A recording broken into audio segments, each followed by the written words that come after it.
Hi, this is Vicki Snyder-Young, and it's June of 2024, and I am coming to you today with a message for the collective, and I am using an oracle deck called Wisdom of the Elders, and I just love this deck. It's Native American based teachings, and they are very accurate cards, and I pulled 4 cards, and I will start. The first card is, and each card has a meaning of what it is. So right now, this is current lessons that the collective is moving through. And we have Spirit Plate, and that is all about gratitude and offering. Gratitude is the next card, but this is all about offering. And a Spirit Plate is just what it says. You put out a plate of food at your meal for your ancestors. So this offering is telling me that the lessons that the collective is moving through is learning to acknowledge that their ancestors, loved ones in spirit, are still very much a part of our lives, and that we should honor them in all we do and try to make them happy, make them proud, take their lessons and teachings that they have provided us and try to live our lives accordingly. So just a huge amount of insight comes from them. So having time to honor them in that simple practice of just including them in a mealtime with a small little plate of food is a great way, especially for holidays. You know, if it's not something you would do all the time, but something special times, holidays, whatnot. So just another lesson moving through is just reaching out to the elders, your ancestors, for guidance as well, as we deal with the craziness in life.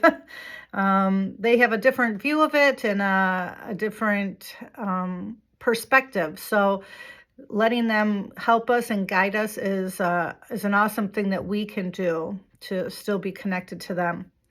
And the next card is Challenges Conquered. and we have Grandfather, Son, Sacred Fire, Gratitude. So challenges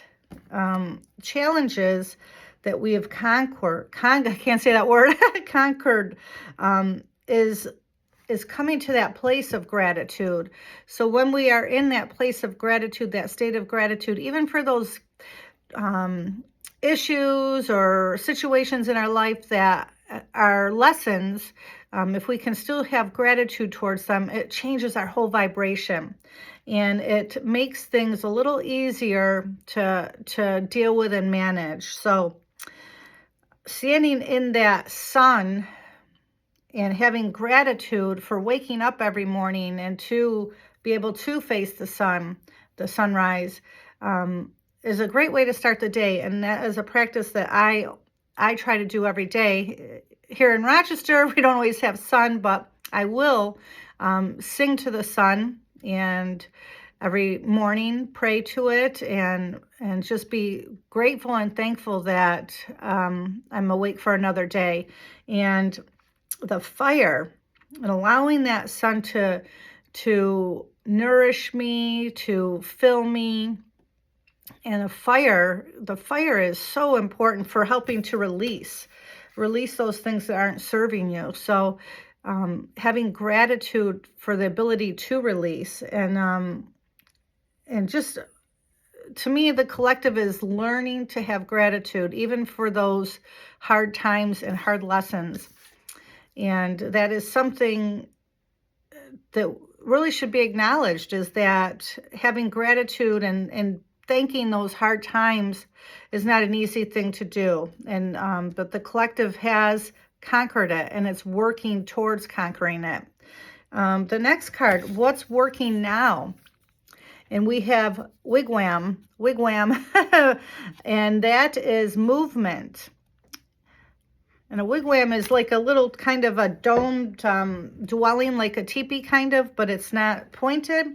And the movement is what's working now, is not staying in that state of powerlessness, hopelessness, and coming together. If you saw in that picture, there's two women coming together, and that is what is really important, is that as a community, we move towards respecting each other and acknowledging that each one of us is different, yet we are all connected, we're all related, and that we're okay to have differing opinions, and that we really need to move out of that state of fear and hate and anger and into a place of love and acceptance and non-judgment. Who are we to judge what other people believe or feel? We don't know the shoes they're walking in, and it's not our place. So we can just meet people where they're at and respect that. We are different, but yet we are related.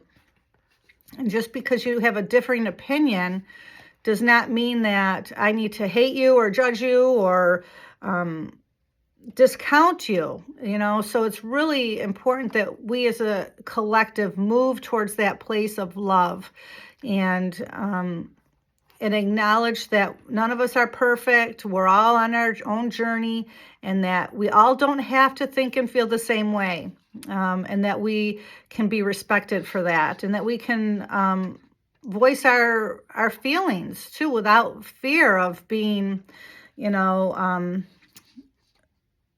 not accepted and judged, so very important, especially as we're going into the political season.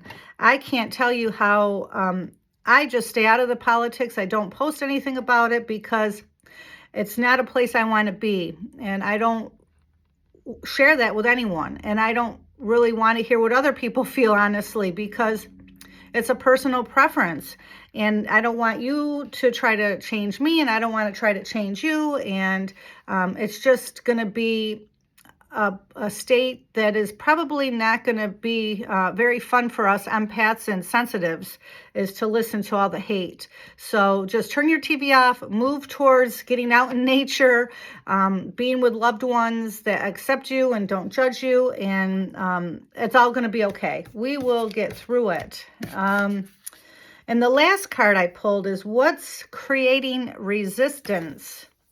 And we have cedar, sacred medicine, protection. So what's creating resistance is that lack of feeling protected, being overly protective of yourself. Cedar is one of the sacred medicines.